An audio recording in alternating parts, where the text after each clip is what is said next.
साथियों, आज इस कॉन्वोकेशन के बाद बहुत से स्टूडेंट्स यहीं रहेंगे, बहुत से यहां से चले भी जाएंगे। आईआईटी गुवाहाटी के अन्य स्टूडेंट्स भी इस समय मुझे सुन रहे हैं, देख रहे हैं। आज के इस विशेष दिन में आपसे कुछ आग्रह भी करूंगा, कुछ सुझाव भी दूंगा। साथियों, आपकी लाइफ में इस रीजन का कंट्रीब्यूशन भी है और आपने इस रीजन को देखा, समझा और महसूस भी किया है। इस क्षेत्र की जो चुनौतियां हैं, इस क्षेत्र में जो संभावनाएं हैं, उनसे आपकी रिसर्च कैसे जुड़ सकती है, ये आपको सोचना चाहिए। उदाहरण के तौर पर solar energy, wind energy, biomass और हाइड्रो इलेक्ट्रिक एनर्जी में भी यहां अपार संभावनाएं हैं। यहां चावल, चाय, बांस जैसी संपदा है जो टूरिज्म इंडस्ट्री से है। उसे हमारा कोई इनोवेशन बूस्ट दे सकता है क्या? साथियों, यहां बायोडायवर्सिटी भी है और अपार पारंपरिक ज्ञान और हुनर भी।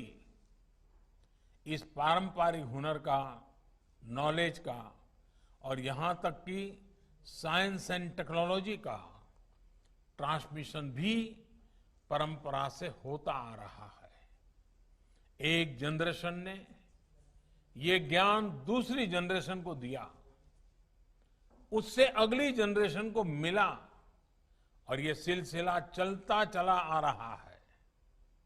क्या हम इसे आधुनिक टेक्नोलॉजी से जोड़ सकते हैं? क्या हम इस फ्यूजन से नई टेक्नोलॉजी खड़ी कर सकते हैं?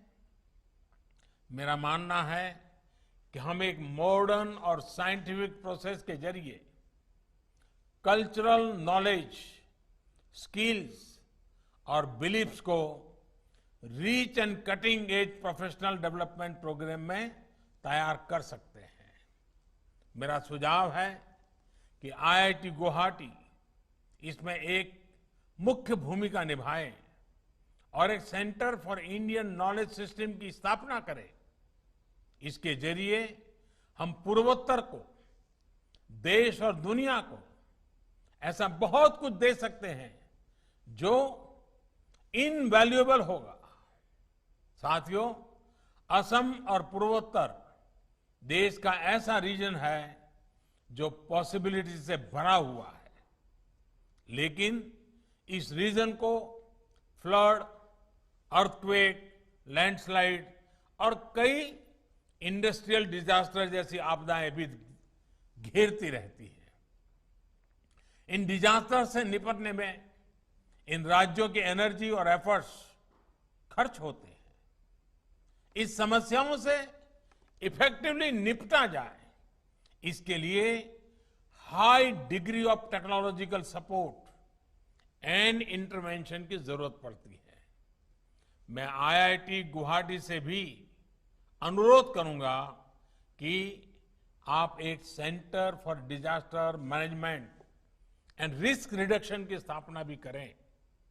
ये सेंटर इस इलाके की आपदाओं से निपटने की एक्सपर्टाइज भी प्रोवाइड करेगा और आपदाओं को अवसर में भी बदलेगा।